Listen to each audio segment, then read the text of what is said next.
Azərbaycan milli geyimləri xalq mədəniyyətinin ən vacib hissələrindən biridir və hər dövrdə etnoqrafik, sosial və bədii dəyərlərini qoruyub saxlayır. Milli geyimlərimiz qadın, kişi və uşaq geyimləri olaraq 3 qrupa ayrılır.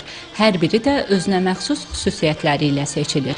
Belə ki, kişi geyimlərində daha çox nizam, funksionallıq və qürur əks olunur. Bu da Azərbaycan xalqının döyüşkən və ləyaqətli xarakterinin ifadəsidir. Müxtəlif daşqaşlarla bəzədilmiş geyimlər var idi. Bunu Dədə Qorqud dastanından hamımız bilirik. Amma sonraki dövrlərdə, artıq 19-cu əsrdə o ənənə aradan tamamilə çıxmışdı.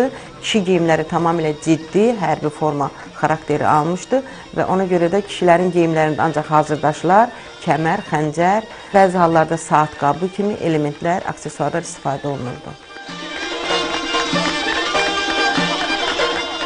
Dövrümüzdə milli geyimlər əsasən bayramlarda, sərgilərdə, filmlərdə, tamaşalarda nümayiş olunur. Bununla yanaşı, milli geyimlər bugün də insanların marağını cəlb edir və qorunur. Bu da mədəni irsimizin yaşadılmasının ən əsas göstəricilərindən biridir.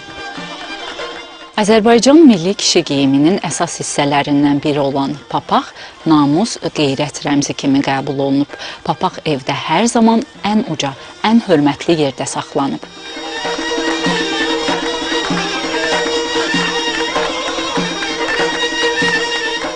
Kişi geyimlərində də maraq var.